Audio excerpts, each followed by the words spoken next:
नमस्कार दोस्तों, कैसे हैं आप? मैं हूं गौरव और यह है ट्रांसफॉर्मेशन। इस चीज़ को लेके तो हमेशा चर्चा या बहस होती ही रहती है कि क्यों हमारा जो पॉलिटिकल एज़ वेल इलेक्टोरल ताना-बाना है या political as well as electoral system है, उसके अंदर कांस्टेंट चेंज की ज़रूरत क्यों है?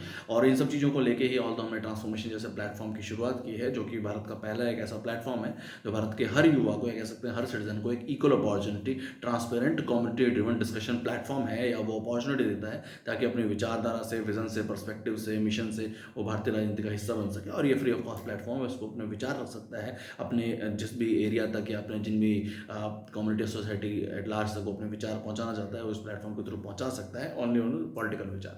अब देखिए, किसी भी चेंज में कांस्टेंट चेंज की जरूरत सिर्फ और सिर्फ इसलिए होती है उसकी बेहतरी के लिए। आज आप देखिए, आप कोई भी एग्जामिनेशंस हो वो साल दो साल के रिपीटेड वे में होता ही है। हमेशा नए जो लोग हैं, नए युवा हैं, वो चुने जाते हैं, वो नए नए सिस्टम से पहुंचते हैं। भले कोई प्राइवेट जॉब भी हो, उसके अंदर कोई काम कर रहा है तो उसके बाद उसको टाइमली उसको एक तरीके से इंक्रीमेंट दिया जाता है या पोस्ट उसाई दी जाती है। नए लोग एक कंपनी में आते हैं, उसे और बेहतरी तक लेके जाते हैं, भले वो पोस्ट सीईओ की हो, मैनेजर की हो या इवन क्लर्क लेवल की भी हो। उसमें नए नए लोग आते रहते हैं अपने नए नए विचारों के साथ, अपने नए स्किल के साथ, अपनी नई नॉलेज के साथ। उसके अंदर वो चेंज लेके आते हैं, कंपनी को, ऑर्गेनाइजेशन को या किसी भी तरीके की संस्था को आगे लेके जाते हैं। और उसके बाद फिर उससे आगे वो आगे स्विच और करते हैं और जो फिर और नए लोग आते हैं वो और बेहतरी की तरफ लेके जाते हैं। और ऐसा ही एग्जाम्पल हमने इंडियन स्टार्टअप कल्चर में देखा।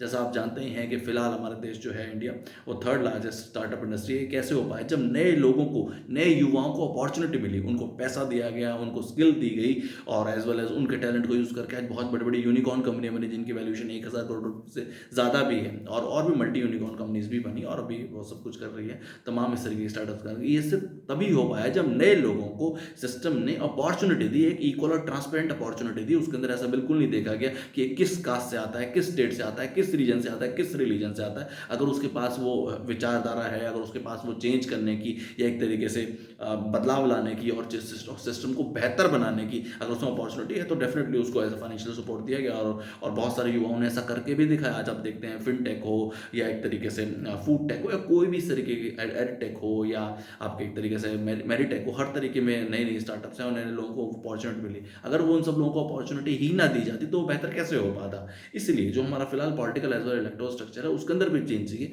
क्योंकि आप देखते हैं कि जितने भी लोग उसमें फिलहाल political as well electoral system में हैं, वो तमाम 20, 30, 50 सालों से चलते आ रहे हैं। जब तक नए युवाओं को एक इक्वल अपॉर्चुनिटी नहीं मिलेगी, उनको भी वो सिस्टम में बैठने का या आने का एक तरीके से सपोर्ट नहीं मिलेगा, तब तक बड़े बदलाव या बड़े चेंज नहीं हो पाएंगे।